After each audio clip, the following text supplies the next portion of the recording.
You're listening to In the Game.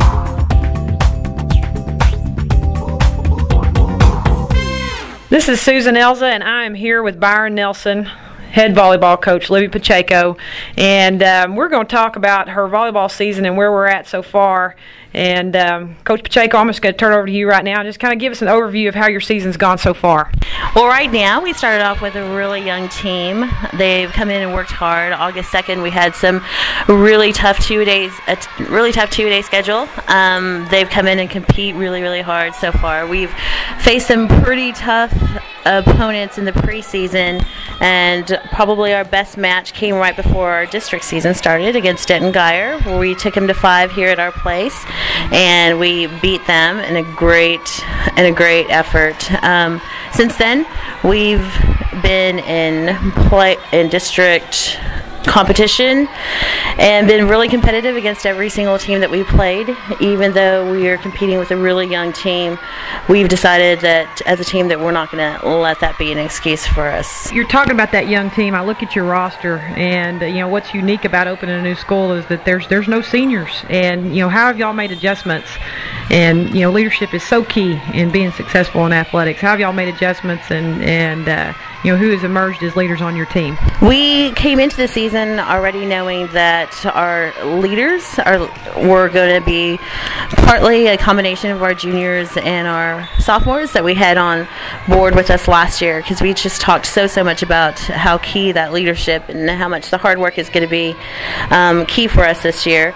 And so right now our 3 juniors have really kind of pull themselves apart as leaders for our team, and that includes Rachel Fusselman, who is our DS, and Rebecca Ryan, who is probably one of our most consistent players.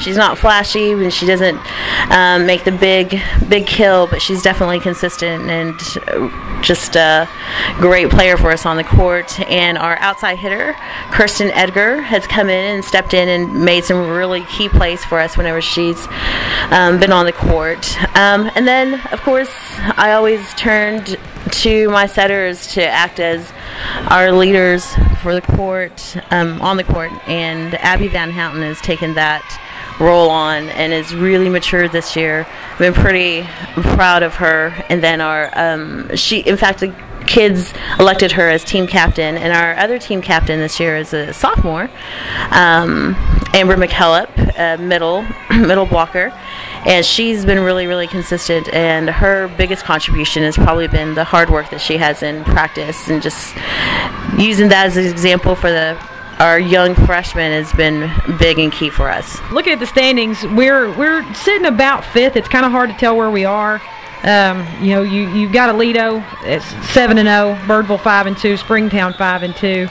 But when you get to Azle, they're 4-3 and in 4th place. But we took a match from them, and but we lost to Boswell, who has the same record as us. So we're legitimately in the hunt as a first-year high school for the playoffs, and you got Springtown tonight, and looking at Aledo and Birdville and Springtown, they've kind of emerged as the leaders in our district. What do you think it's going to take for us to take a match from one of the top 3 teams and then take care of business with maybe Boswell and Azle to get into the playoffs? Well, I think in order to be fighting for that playoff spot, we have to keep in mind what we have to take care of on our side of the court. And we can't worry about what other teams are doing and how they're preparing for us, because if we're not taking care of what we're doing, then it's a moot point. And we've said from the very beginning that we want to be in playoffs and that we're not going to let our youth be an excuse for us. So whenever we're going on the court, we just want to get better. We want to play our best. We want to learn from each other, and we want to push each other and get out there and perform the way Byron Nelson should, and not worry about other teams. And I really believe that if we do that, then we're going to be pretty competitive, and we're going to be in the fight there till the end.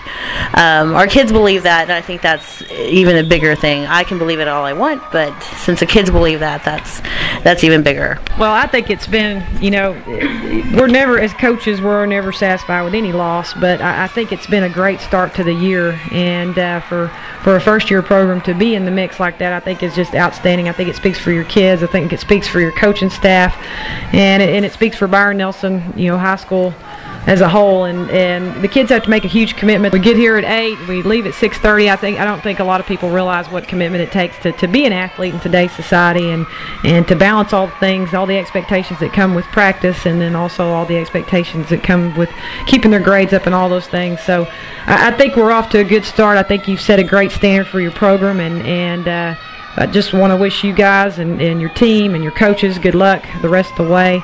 These next 7 games are crucial. I know you know that. I know we know that, and I just want to tell you good luck and hope that we're coming back here in a few weeks and having a playoff interview. That would be great. How about that? You're listening to In the Game.